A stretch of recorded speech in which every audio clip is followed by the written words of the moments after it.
here's the story. She was like, there was a man who was a very hard-working construction worker. He was a builder.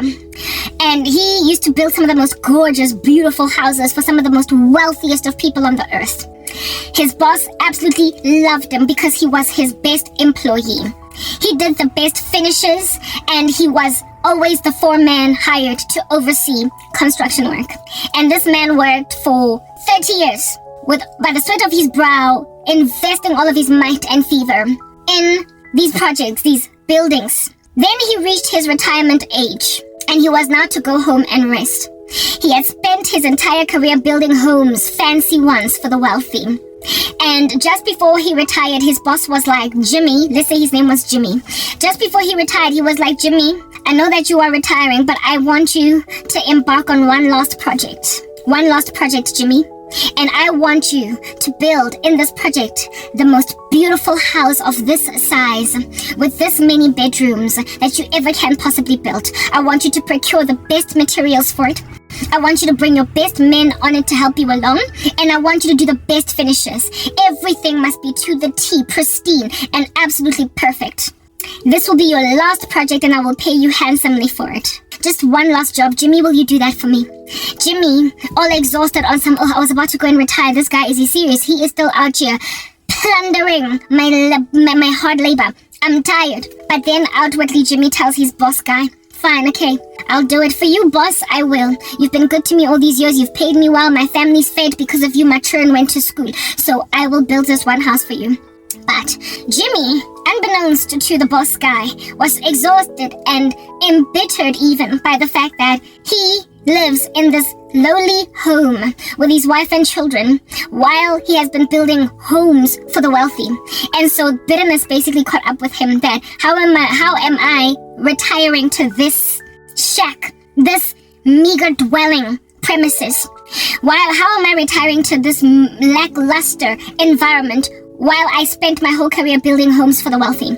And with that attitude, Jimmy went on right ahead to basically disregard the instruction of his boss guy. Instead of hiring the best of his men, he just got one or two random dudes in these streets that could help him quickly do a job, like just get it done, over and done with, like real fast and furious.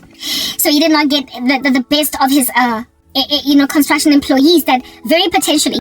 He did not get the best of his construction employees that could very potentially make it clear or highlight, when half a job is being done, when the foundation is not being dug properly, when, he hired men on the job that would be happy to also cut corners. Not only did he do that, in terms of procuring materials, he did not want to wait for the amount of time that it would take for him to perhaps order marble kitchen tops. And then they say that it's going to take 6 months for them to be available. He didn't want to wait 6 months. So he went and got some makeshift look-alike marble countertop table. What is this? A kitchen top. It's not really marble, but it looks like marble. We can get fake marble. The boss won't know. His taps, instead of getting proper gold because it took too long to order, or he would have to travel to a particular destination to order them, he went around the corner to, the nearest little builder's warehouse and just got whatever he could instead of procuring them from the best of suppliers that he could find in this city that he was living in. Jimmy then went on right ahead to get to work, built this house in super record time with the worst men that he could ever hire on the job, and finished it, and outwardly it looked beautiful. But the taps that were supposed to be made with real gold were fool's gold.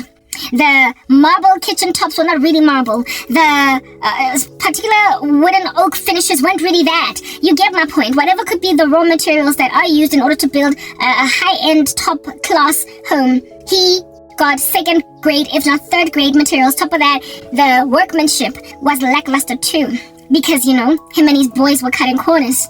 And lo and behold, I bet you can tell where this is going.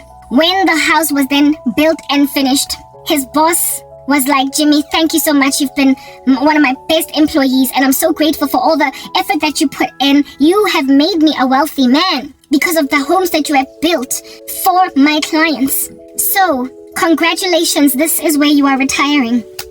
This is your home. Gave him that poorly built mansion that would have been his home for the rest of his retirement days, that would have made more spacious rooms for his children and grandchildren and wife and all that jazz. but he knew that he did second grade work, shoddy workmanship, and brought in the worst of his builders, and it's basically on shaky foundation. And he was going to leave that for his boss later to deal with when his client is now complaining of snags and all different kinds of things because the construction project was not properly executed. Jimmy's regret was voluminous, you would imagine. He cried, mourned like a baby. And when he was mourning and crying like a baby, his boss thought that those were tears of gratefulness. His boss thought that those were gratitude tears, like crying when someone, oh, you gave me a mansion. Like all those people crying when Oprah gives them cars. You, a car for you, a car for you, a car for you. Yeah, this man got a mansion. And he cried, and his boss was like, don't cry, Jimmy, this is for you. It was an emotional moment with the boss not knowing that Jimmy's crying because he botched the job that would be his present. You know, when Mrs. Bierkus told us that story in grade 7, I was like, whoa, I don't ever want to be a Jimmy. She was a really great storyteller, so she really grabbed us, like she attached our attention to every last word. We were hanging on to it, and it was like dead quiet in the class, and some of us were crying at the end of it on some, oh, Jimmy, wish she hadn't done that. This is so sad because you worked so hard. You worked so hard all those 30 years only for you to get a poorly built house. How could you do that to yourself? Yeah, I will never forget that story. And that story, I guess, was the basis or motivation or foundation for why it is that every time in my particular life when I wanted to give up, I remembered that what if this is my Jimmy moment? And you know what, guys? I have been promoted in the past at the precipice of disappointing, like Jimmy. How it is that I got a project management promotion when I was working at MTN was indeed through an almost Jimmy moment. When I was working for MTN, okay, so before working for MTN, I worked for Kijima, and at Kijima, I was a project manager intern, like I was a trainee project manager, right? But I had not gotten enough training on the job or experience on the job for a company like MTN to be prepared to interview me for a project management job. So I had only like 1 year project management experience, and MTN wanted people with like years and years and degrees and what have you. So the recruitment agency recommended me to MTN, but MTN didn't want to call me for the project management job because I was under-experienced. However, the man that will ultimately become one of my bosses was like, we'll see her because the recruitment agent keeps on hammering it down my throat that we must see this girl because she likes her. So the recruitment agent, kudos, shout out to her, really pushed my case to a point of annoying these people enough to see me. Literally 10 seconds into the interview, like just shortly after, tell us about yourself, I got stopped like, dead break, by these two people interviewing me, a man and a woman. And the man was like, look, Karabo, we like you. And as you are interviewing right now, you're well-spoken. You can give us all the right answers about project management. And you probably will do well in the interview, but at the end of the day, you still don't have enough experience. We can't just let you hit the ground running just because you were, able to articulate yourself as to what project management is about. However, we like you. And you will have a future in project management. Are you prepared to come on board as an administrator, like a program coordinator? And then after 6 months, once you've proven yourself, then maybe you can start to see if you can't, find a project management opportunity in the organization. We don't want to let you go. You came highly recommended by your recruitment agent, and as you're speaking to us now, we also like you, but we can't just go out on a limb and trust that you're going to be good peoples. And actually do the job well with this little experience. We would like to retain you at MTN, but not in the position that you're presently applying for. And then he also guaranteed me that I won't be taking a pay salary because anyway, at Kijima, it was a contract job that if at all they would make me permanent, I was going to earn a lot more. So what they offered me at MTN within that coordination space was even more than what it is that I was earning as an intern or trainee project manager at Kijima. So I did not take a pay cut, and that for me was incentive enough. I was like, okay, fine. I am going to work in an environment where it is that they're going to be happy to train me, and I will then ultimately in due season get promoted. So I took the job at MTN, and my future boss that convinced me to take this demotion, he ran me around in circles, twisting in the wind for not 6 months, but 2 years. He told me that after 6 months, you will get promoted to project manager, or you will vie for project management. You will apply. You will basically be put in a position to have proved yourself enough for us to consider putting you in project management. And he literally said to me 6 months. He said 6 months. That man deceived me. Him and that woman. They both deceived me. And I was like, okay, I thought I was going to be doing this for just 6 little months. A year tops. 2.5 years progressed. And I was still a program coordinator. I had done everything that I could do. I had shadowed a project manager. I had done a professional track. When you know, when you are trying to build a professional track to get to another position, I forgot what it's called, but a career building KPI, I forgot the terminology for it, but that thing that you do to say to your boss, this is what I want to be in 2 years, and what you're doing to work towards it. I had done all that and taken all the steps in order to get there. I had not only shadowed one PM, but a lot of them, and one of them even took me under his wing. Yeah, like attending his meetings and everything, essentially sometimes even standing in for him when he's not available. I was like basically half PM, half program coordinator. And I did this grinding like a dog. Like I felt like I was carrying a cross, do you understand? Even though I wasn't born again, in the blazing sun all the way to Golgotha, and I imagine that this is career suicide. Like I'm never gonna get to where I want to get. People kept on getting hired anew. Vacancies kept on getting opened for project managers, and other people kept on saying, I was like, hey, yo, labantu badlalanga. And I got disillusioned. I was like, they're playing games, these ones, dangerous ones at that. I got so disillusioned, and I don't know how many times I applied to leave MTN, to outside, right? I just wanted to leave. I just wanted to get out and go somewhere where they're going to give me an opportunity. And I knew that if I left MTN, I was definitely not going to be leaving into a project management job, because I couldn't only apply for a project management job as a project manager. I can't just go somewhere and be like a project manager, you know, having been an administrator before. They're just gonna be like, sorry, why are you applying for this job? You're not appropriate for it. Even though I had 1 year project management experience before.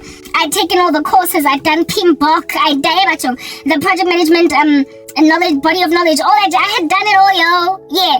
And I was out here having these bosses. I had 3 bosses. I was out here dealing with these 3 bosses of mine. Like it was a senior manager and 2 program managers. These 3 bosses of mine just watching me dilly-dally bounce around on the spot on a beach ball going nowhere. And I got so disillusioned, guys. So disillusioned that I started to literally low-key drop the ball. I was just doing enough. Like, I would go to work on some kifikile. I've clocked in. My access card is registered on the system. Open the laptop. Enter. Send email. Do what I need to do during the day. Chill in the coffee shop for half an hour longer. Like, I was basically just annoyed, irritated with my 3 bosses because they knew what I wanted and they were wasting my time. I was like, Wena, I see you. All you want is for me to be your administrator for life. You like me, it's clear. For life. You want me as your administrator for life because you trust me. But at the expense of my career, you trust me. You don't want to let me go. Hey? You don't want to let me go. And so you're going to keep me an administrator for 5 years just because you don't want to have to go and retrain another person. I see you. I was embedded, and the project managers. The project managers that I used to serve that were part of the teams. I get that there were program managers who had project managers underneath them. And then there was their boss lady, the senior manager, who was my line manager. So I used to administrate the team's project management office thing, me and 2 other program coordinators, because the senior manager lady was running teams of program managers, and each one of us coordinators had 2 program managers teams to deal with, and these 2 program managers had teams of project managers underneath them, and we would administrate 2 teams of program managers with project managers underneath them, but we all reported into the senior manager. So we were her kids, you know? Yeah, type thing. However, we served her subordinates. We served her program managers and their project managers. Attitude. Oh, guys, attitude. You know, my ting. Attitude that I used to give sometimes, especially Monday mornings. Yo, don't give me mornings. The attitude that I would sometimes give to these project managers. Some of them I would look at them on somewhere, now I can do better than you. Because you're lazy. Because I had access to their workflows, I had access to their projects. I had access to their work ethic. Like when they dropped the ball on health checks and whatnot, I knew which project manager basically was just sacked. I knew which project manager was bad at their job because they were making my life a living nightmare in terms of fulfilling the demands or the needs of my bosses. My bosses who were the program managers and the senior manager. They had KPIs to meet, and I knew which project managers were basically weighing everybody down. And I would look at these project managers that give me a hard time as an administrator in meetings sometimes, and how they would give all these excuses for what it is that they were doing or not doing. And I would be like, it's so much. I'd be like, look how lazy this one is. That one, always dropping the ball. That one never gives me what I need on time. That one never updates their project plan. That one never has their documentation in order. You should look at their documents empty inside SharePoint. That one, they ever took in my mind. I was just looking at all of them. Deep down inside, I was just like, oh, Fuchi, they're not as good as I could be. Attitude. I didn't know Christ, so I had that kind of attitude going for myself. Like I did not brittle my flesh or guard my heart, none of that. I was just running with the flesh, and I would look at these guys on something like, Bona, you're not even that good. I had just like a attitude vibe going. And that passive aggression oozed. It was clear. It was obvious. It like not obvious in an obvious, but it was obvious but it was like low-key, subtly obvious in a way that wasn't also. I was embittered clearly, but I did my enough, right? The enough that I gave was good enough. It was loved. I was liked. What I'm trying to explain is that my bosses liked me, even though they knew I was not giving my all. And one boss, the very one that was at the first interview that recommended me to the boss lady, that made me the boss lady's program coordinator, one of the boss lady's program coordinators, the one that lied to me about 6 months. Yeah, he was one of the bosses. One appraisal. He said to me, I told you guys that like this thing was subtle, but it wasn't. I still was pulling my weight, but not nearly as well. It was pick-upable. If you were smart enough and tuned in enough, you would pick up Buguti, I'm embittered. Okay? Yeah. One time that boss guy, the one that lied to me about 6 months, and I'm sitting here still in this job 2 years later. Yeah. One appraisal, he says to me,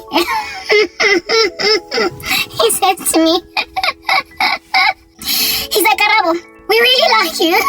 We really like you, but how can I describe you? He even literally looked into the sky to find the right analogy. He was like, you are like a still, quiet lake. One end. But on the other end, you're like a raving volcano.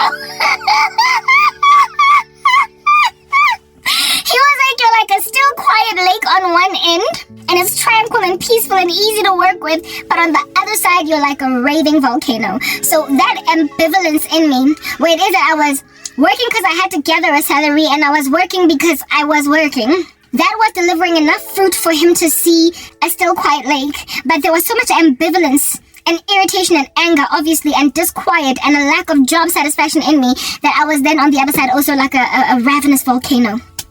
And I was like, oh, and when he said that, I knew exactly what he was saying. He used that metaphor and did not go and explain it even deeper. I understood immediately because I did have that ambivalence. I knew about it. I was angry, and I was actively applying for jobs outside of MTN, and the only ones that responded to me were trying to get me to do jobs that I imagined to be dead end. And so I stayed at MTN because I'm not about to go and move to another dead end space.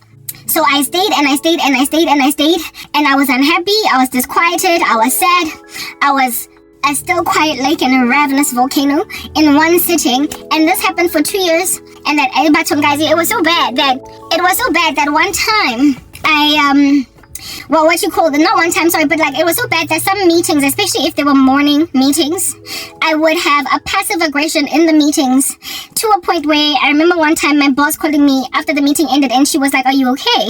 I was like, "Yeah, I'm fine." Why? She's like, "No, because you were very quiet at the meeting." I was like, "Yeah, no, I was just listening to you and the program manager speak. After all, I am the administrator. I don't generally need to speak very much. Just kind of listen to your instructions and effect them. I'm fine. I'm okay." She's like, "Okay, now it's just checking in. That's all." Yeah, it was easy to pick up. It was easy to pick up that I was unhappy, and they knew why. They knew why. They knew why I was unhappy. I was just being dragged through the mud. It was going to take 10,000 years for me to get to where I wanted to get. And all these vacancies that were being made available open, they were not even trying to interview me for them. How long must I acquire all of this experience before you will give me the opportunity that I left project management for in another company in order to work here at MTN? You demoted me and you told me that all I need is 6 months. And here it is, I'm still here 2 years later. So I was really bitter. I was really bitter in a way that was just overt. It was clear.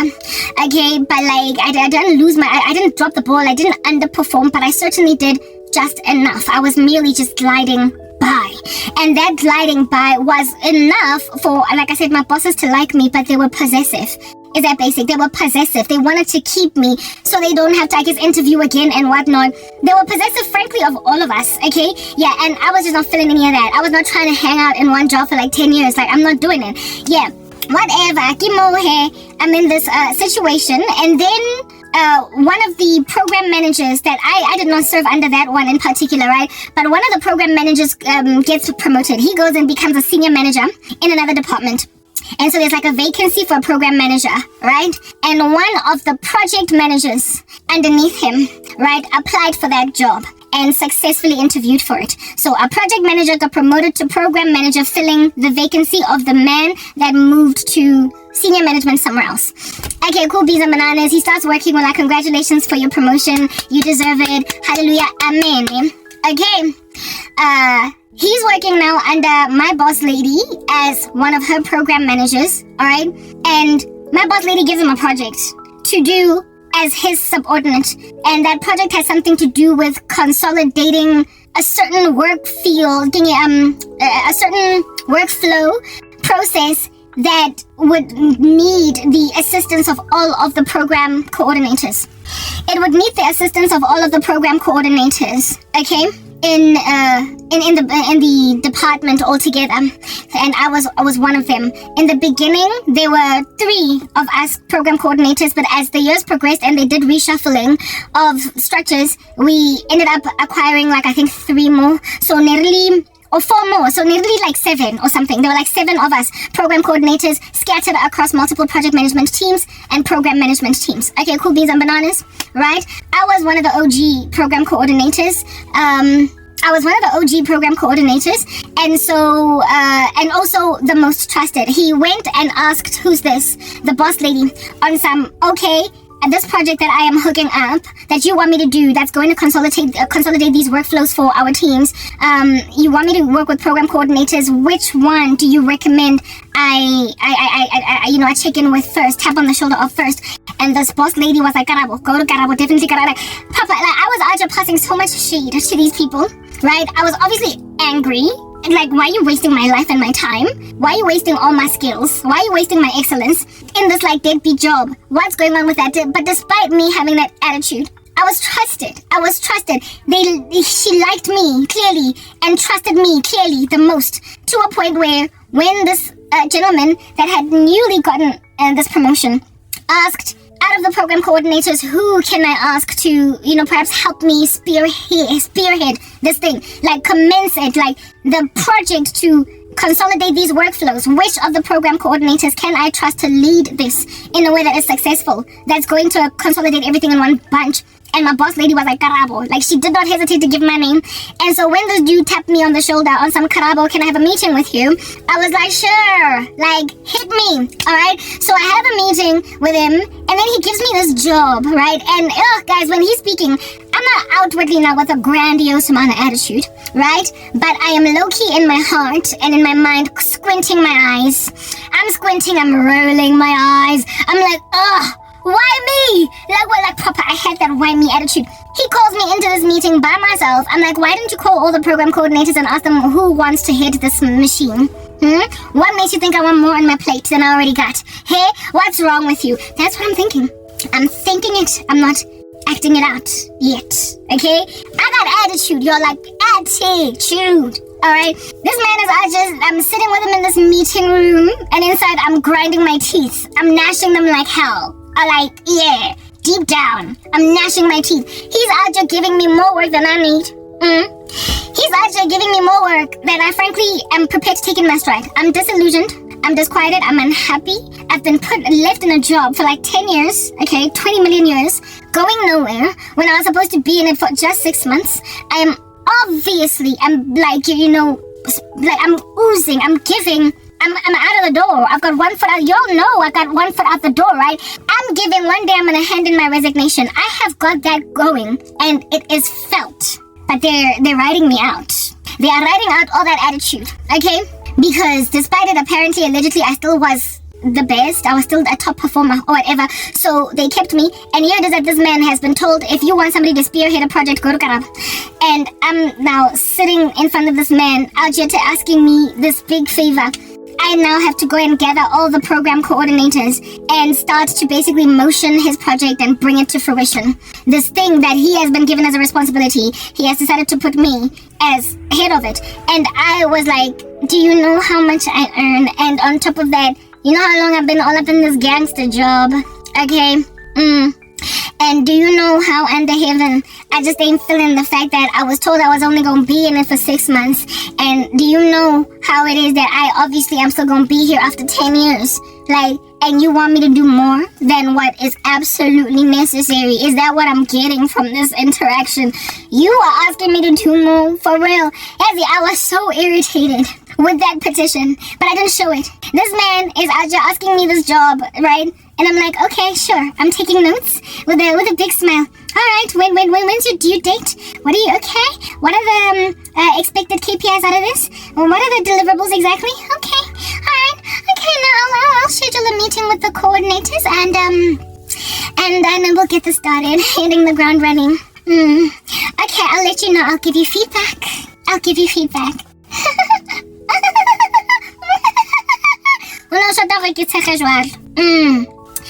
Alrighty, cool beans and bananas. I tell this new program manager guy that fine, I got it. Alright, and it's work. You can't not do a job that you're given. You can't ignore a job that you're given, because then that's insubordination, right? But I was so lazy for it, and I was so disillusioned still, for all the reasons I've highlighted above, that I just felt like you're adding more to my plate than is absolutely necessary. But whatever, I'll do it, okay? I commence this thing, we do it, I lead it, I finish it, I deliver for this man all the way to the end. I made a decision at that instance. Like I told you guys that I have been like Jimmy. I've been like Jimmy, where it is that this gentleman, all along I've been working hard and it's been yielding no fruit. It's been bearing no fruit, okay? I've been working hard, it's been bearing no fruit. My grumbling on the job, my disquiet and my irritation did not make me drop the ball. I still worked as I ought to have worked. I did not, however, work at the height I was supposed to work. I could have done a lot more excellently, but I didn't. However, my 50% or my 60% was so good that my boss recommended me to the gentleman, right? And liked me a lot, the most, I would imagine. I think I was her favorite. In spite of the fact that I was obviously ambivalent about what's going on over here, okay? I, however, got to a point of so much disillusionment that I now wanted to merely just kind of swing on a hammock. Like, I just wanted to get through the day. I wanted to put my talents in the ground. That's what I'm getting at. I wanted to stop working. Like, I just did not want to do more. Because why? What's the point? They're just going to keep me in the same job forever. What I need to do is leave MTN. I imagine that the only way out of this was to leave MTN. Because I was never going to be given the right opportunity type establishment thing. And then this new man gets promoted, then gets told to use Karabo to spearhead. He then takes the council and then do the project for him. It's like when this man was asking me to do this for him in the meeting, I was already thinking, this is too much, Wambora. However, not so much however, as a result of him, I wanted to drop the ball, and many times during the project that I was spearheading with the program coordinators, I wanted to drop the ball. I wanted to not give him feedback. I wanted it to drag out like many other projects always drag out at MTN. Something's supposed to last for 2 years and we are just still chilling on it in 5 years' time. Yeah, I wanted it to be something that, is taking time, and keep on giving him feedback along the lines of, we're not yet there because these are the challenges, these are the chock-a-blocks, these are the bottlenecks, these are the, I wanted to give him one of those, it's MTN, things are slow sometimes in these streets. Go slow sometimes. So, yeah, we'll get it done though, don't worry. I'm on it. I wanted to do that. But I promise you right now, it was the Holy Spirit. It had to have been. I was not even born again at the time. Every time I wanted to drop the ball on that project, I scheduled a meeting anyway. And I followed up, and I pushed it, and I pushed it. I pushed that cart, kisabatli. I was so disillusioned and so annoyed by literally everything. But when I wanted to drop the ball, I didn't. And the thing that made me make a last-minute decision to do better than what I was planning to do was obviously supernatural. It had to have been God, because I was on the brink of insisting on disappointing that new man, that new program manager, because it does not matter. I had told myself that it did not matter if I disappoint him or do well by him, because for 2.5 years it has not mattered that I have either done really well for my bosses or disappointed them. One guy once told me in an appraisal that I am both a quiet, still lake and a ravenous volcano. In other words, I have such moments of excellence that they were worthy of a reward and accolade, and yet I never got the reward or the accolade. So for me, it was like, whether I do well or badly, it brings nothing to the table. It yields no fruit. It doesn't matter. So I was prepared to essentially start off on a bad note with a new program manager. That particular program manager, that project manager, I had never worked with him before because he belonged to a team of a program manager that I was not servicing. I was not servicing that team. So he was never privy even to the attitude that I would sometimes give in meetings to the other project managers that I was administrating under. He never got to see me work because he belonged to a separate program manager. He didn't belong to any of my program managers. He belonged to a program manager whose administrator was another guy. Yeah, so he wasn't, God worked out everything. So he was not privy to how I'm just always so tired with all these project managers, the attitude that I gave in meetings, the obvious ambivalence, the hunger that I had. Like, I was angry because I was hungry for success and I was not getting it. He was never privy to it because his administrator was another guy. Okay, so that literally worked in my favor. The whole time he was under my nose, that man. The whole time he was working around. I knew his name, hello, goodbye, good morning, good afternoon, whatnot, but I never worked with him. The only thing of me that he saw was my creativity, because I was always made to arrange these events and all these weird things. I was just this colorful person, but he had never actually worked with me. Okay, and that helped. It helped because he never got to see the volcano and the lake. He never got to see what other project managers knew I could be. Cheeky, full of bunch of attitude. Yeah. So this man, I was prepared to disappoint him. I was prepared to show him the side of me that really could not care less. I'm here to collect the salary at the end of the month and I'm doing just enough. It's not like I'm not doing my work, but don't expect me to do more. Don't expect me to walk on water. I'm not Jesus. Like proper. I was tempted to give him those vibes. I literally wanted to disappoint him because I imagined that what's it gonna give? Don't nobody care. Nobody does anything with my prosperity in this place. When I do really well, don't nobody reward me. I'm still getting a 5% salary increase, 6% every single year. Like, yeah, I don't care. I wanted to do that. I wanted to keep doing that. But something pulled me to do better. I wanted to make like Jimmy. And do a lackluster project. Not put in the right taps, not put in the right kitchen counters, not put in the right marble tops, not put in the right tiles, not put in the right foundation. I wanted to do what Jimmy did. And it would have been the worst mistake I could have ever made. Because if he had chosen somebody else to spearhead this because I dropped the ball, that would have been the person to get the opportunity. That would have been the person. I decided to pull my weight anyway, even though I was really unhappy with just the extra stuff I have to keep doing. And one day, this man schedules a meeting with me, right? On some kind of, I'd like to see you for something. I'm like, okay, cool. And I'm thinking that he he wants to discuss this thing with the program coordinators and extra stuff that he wants it done, even though I delivered that particular project to fruition to the end, right? And in this meeting, it was just such a massive, pleasant surprise. So I basically put in the right counters, the right finishing touches, the right everything, even though I initially wanted to drop the ball.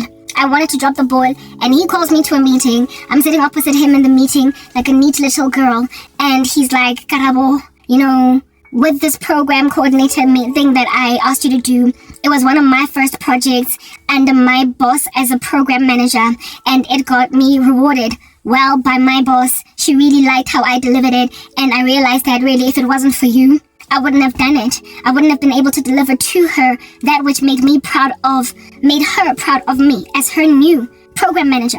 Essentially, I started off on a good note with my boss because of you. And I realized that you have absolutely everything that is needed and that it takes to be a project manager. So I have an open, guys. I'm getting emo just thinking about it. What? He was like, I have an open vacancy in my team, and I have already spoken to my boss, your boss, that I want you to fill that vacancy. I will keep it open. I don't even want to interview other candidates. I want you to fill that position. But the interviews are Yazi. Before he could even finish speaking, I was like, what? I was screaming in this room, jumping up and down in this meeting room, and I was like, you what? Like, are you what? Like, what? Yo, what? Like, yo, what? Like, yo, what? That's when I was literally out of my mind with shock. I was out of my mind with shock. Like, it came at me like a ton of bricks, unexpected. And I was just like,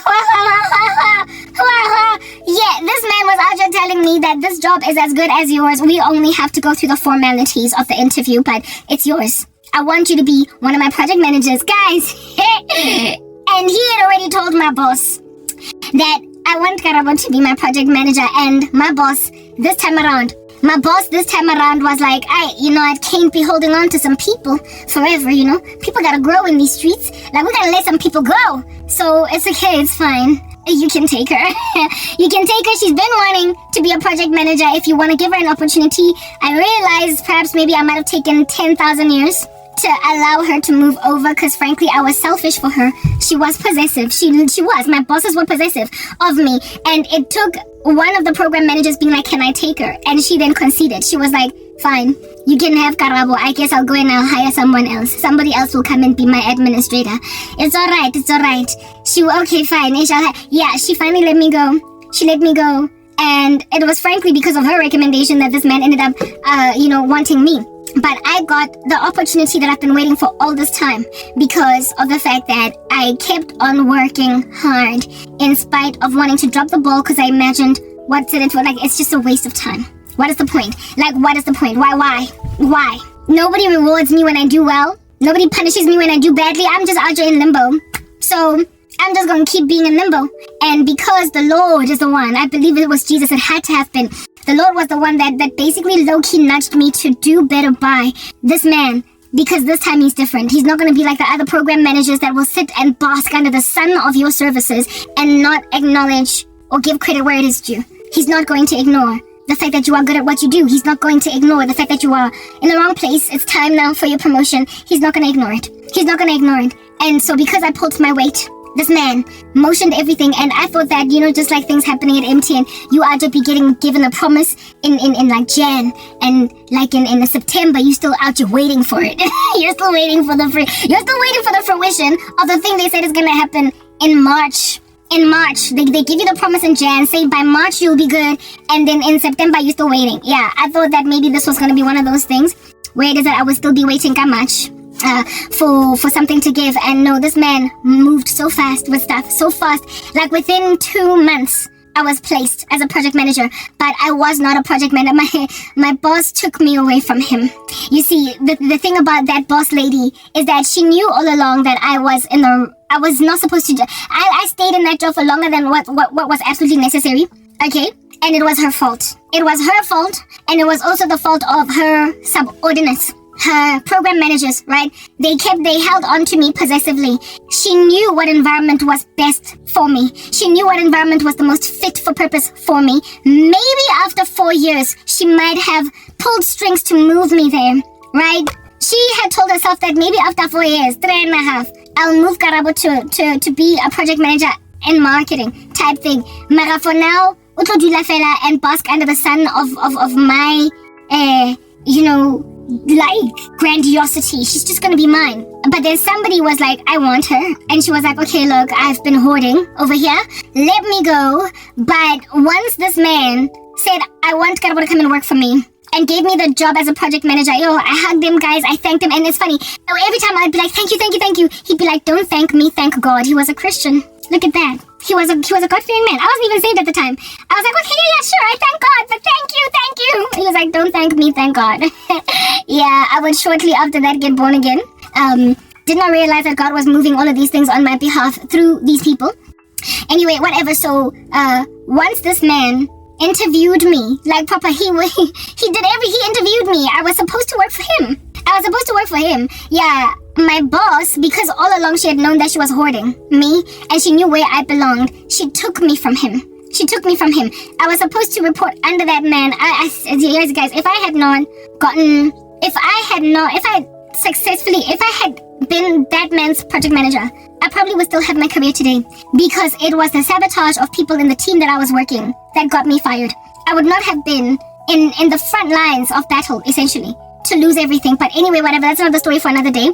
I was taken away from this man at the last minute, and my boss basically placed me in a team that was fit for my suite of talents.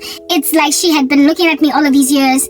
She knew that I was a creative, I was eccentric, I was a particular way, and imagined that I would be best fit to go and work as a project manager servicing the marketing department instead of the man was business marketing. So he was marketing but for business, whereas we were consumer marketing. So she put me with consumer marketing because she imagined that was the better fit for me. So I ended up working under another boss, working with different people, because that's where it is that my boss had literally all along, that's what she was planning. She was planning on moving me there, but maybe, like I said, after 4 years. And this was now 2.5 years down the line. She was maybe going to drag me through that heinous maze for another 2 years. She was going to turn me 30, all up in that position, and then be like, okay, Amba. She was possessive. She and the other bosses, and a new project manager, program manager, is the one that ended up awarding me that opportunity. So I ended up working for another program manager. But what I need you guys to understand is that what I'm trying to explain with that story is that if at all I had made a decision to not run, where it is that other people are doing laps around me, if I had made a decision to just walk or not give my all or give just enough, I would have stayed in a job that I didn't like for much longer. Some other person might have gotten the promotion that I got because they would have probably pulled their weight in a way that I didn't. I would have disappointed a man that was put in a position by God to give credit where it is due and award acknowledgement, instead of dilly-dallying, beating around the bush and causing a person to spin on the spot for years. Okay? I was about to go and disappoint the right person. What I'm trying, basically the wrong person, but he was the right person placed at the right time. What I'm trying to explain is that in this world, you're going to get people that are going to delay your breakthrough deliberately, knowing that you're bigger than that, knowing that you're better than that, knowing you deserve to be elsewhere. Also be aware of your ambivalence. Be aware of how hangry you are. Angry because you're hungry. Be aware of what you can do, but absolutely refuse to acknowledge you in that regard. And take in their stride the irritation and the passive aggression that you are walking in. Because at the end of the day, you are beneficial to them. They will hold onto you possessively at the peril or expense of your career or whatever it is that you're trying to do, knowing that you're better. And it will take somebody being raised up by God to take you out from underneath possessive people. Somebody that will ultimately eventually do what is better. And these possessive people will admit that, okay, so I've been hoarding. They will literally admit that they've been hoarding you. And they will let you go when somebody decides to finally acknowledge you. But all along, they will have literally been hoarding you. And that's why you gotta work hard in spite of how long you've been in this grain. And whoever gets brought in for you to do new favors for, new projects for, work heartily as unto the Lord for those people. because you don't know if they are potentially not your olive branch, your breakthrough, the final destination, the person that is going to finally not let you be really good and ignored, the person that will finally give you the job opportunity because they see that it's yours. Yeah, you don't know who, amidst all the plethora of people that could be put in front of your face, are that guy or that girl, the person that is essentially the Pharaoh of Joseph, the person that is essentially the person that ultimately awards a waiting person their deliverance, their breakthrough. You don't know when you have finally met your Pharaoh. Do you understand what I'm saying? You don't know when you have finally met your Darius as Daniel in the lion's den, like a person that is going to give credit where it is due, reward you for what it is that you have rightly worked for, and so therefore deserved. You don't know. So that very wise, sage story that my teacher in primary school gave is applicable even in this Christianity that we are walking. God makes it clear, whatever you do, work heartily as unto the Lord. Don't throw your talents away. God is going to call you a slothful servant. So you have a duty to God to work hard, but over and above it, trust that God will himself place the right people at the opportune moment, at the opportune time, to acknowledge you where others have blatantly disregarded that this here is a waste of a person's time. But they don't know that. They don't know that. They don't know. Nobody else knows that I'm wasting Karaba's time. So they will just hoard you. They will just hoard the living daylights out of you. There are people that are going to basically rescue you from being hoarded by possessive people. There are so many people littered across corporate South Africa or everywhere where it is that you might find yourselves that are hoarded by possessive bosses.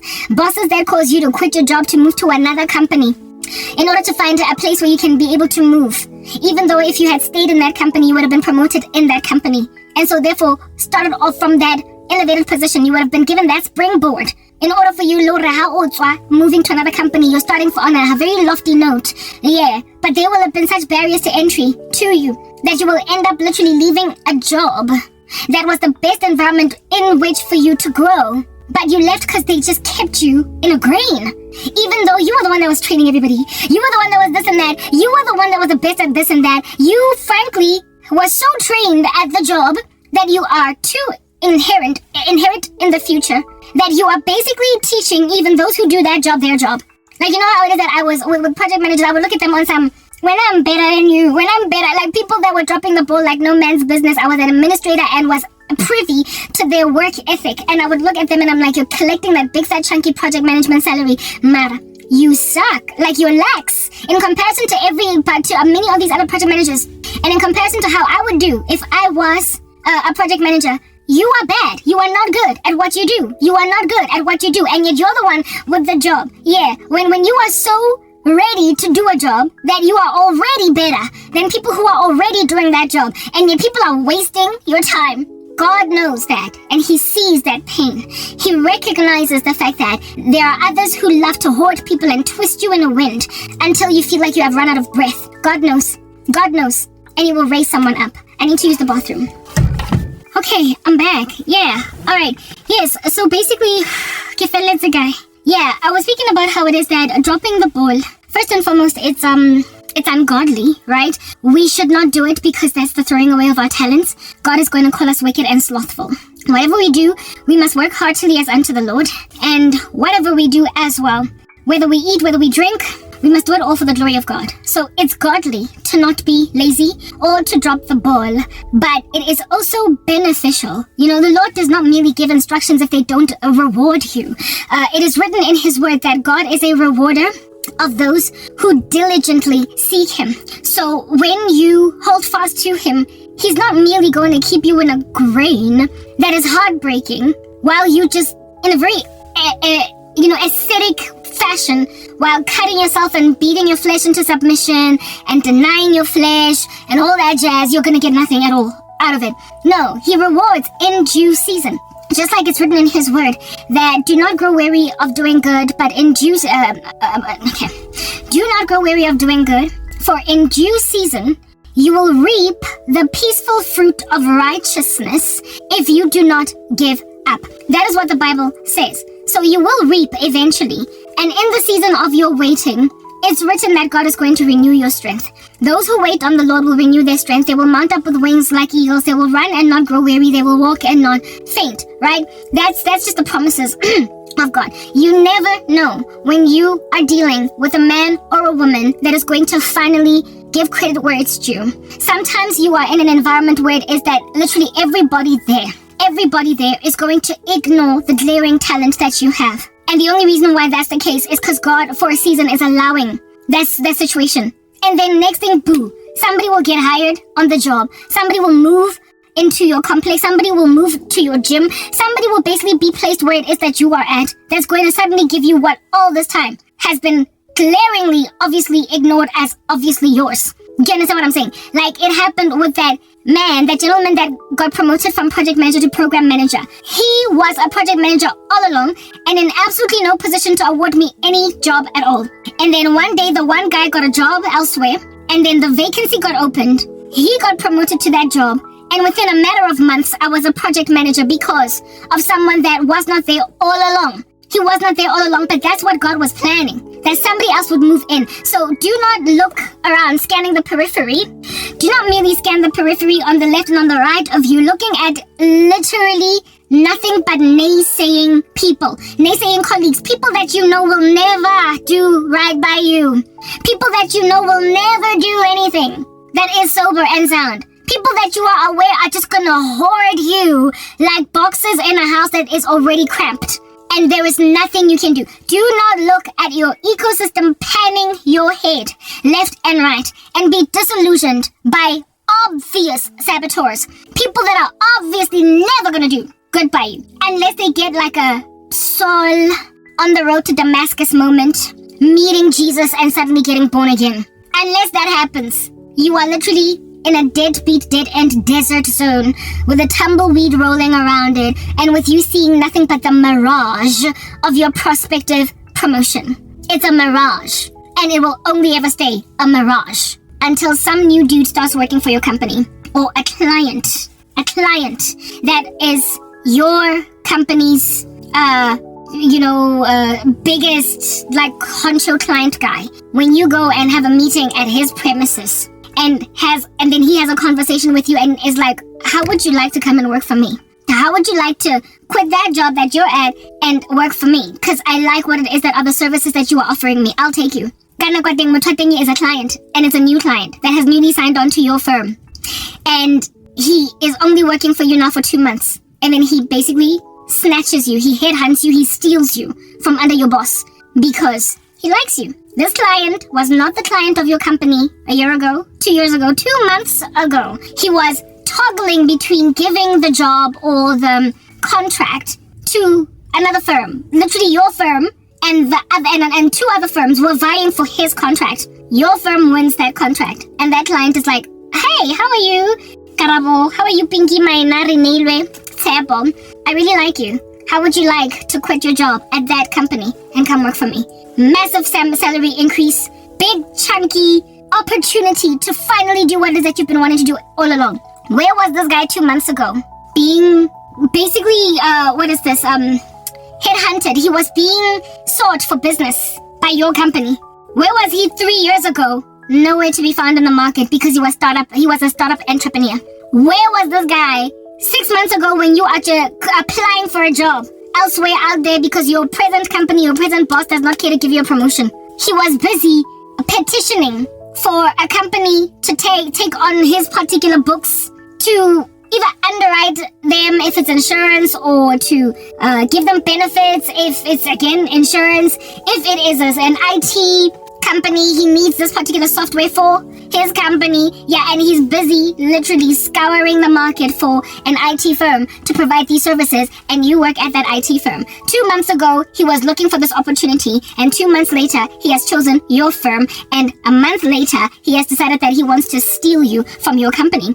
You literally don't know where these guys are going to come from. So don't look at your company and your boss or your colleagues that will never say anything right about you, or just don't look at the dry little desert where you are seeing the mirage of your prospective promotion as the dead end. Recognize that wherever you are placed, God has put you in the right environment. You are perfectly placed. You are perfectly placed. It's written in Psalm 139 that the Lord has set apart every last one of our days in advance before any of them comes to pass. So God knew that you would work in a job that is dead end with a dead end job, with a dead end boss and dead end colleagues, dead end possessive bosses. God knew that you would be there and they would refuse to acknowledge that you deserve the promotion. They would refuse to admit that they keep on making you train some people, even though you're the one that should rather be getting that job. They will just ignore it until, like I said, a new client works for your firm or contracts with your firm, or they will completely ignore you until something is going to eventually give. That's what I'm getting at. Something will eventually give. So don't look at your desert. Don't look at the Kalahari gawking at you with dust blowing in your face, and your boss just keeps on asking you for the new minutes, the new this, the new that, the coffee, and you are just like rolling your eyes on some, I'm gonna die here, I'm gonna die. Top of that, every job that I apply for out there in the wilderness is a dead end. Like, I'm gonna die here. You don't know who's coming. You don't know who's gonna waltz into that door. You don't know what new colleague is gonna work that is in a senior position that's gonna promote you working for their team. You just do not know. So hunker down, and not only hunker down, work. Like, work. What is important is to work. Don't ever let your work ethic fly out the window, because whatever you do, you ought rather work heartily as unto Jesus Christ. You must work as unto the Lord, not for man. Because the moment you think that you're working for man, you're going to feel like you're squandering my skills. You are using me. You are ironing me flat like a shirt. You, I see you. You just want me to be here for 10 years. You will literally look at your boss as, uyazi ukuthi ngazi wenzani. Kodwa ngeke.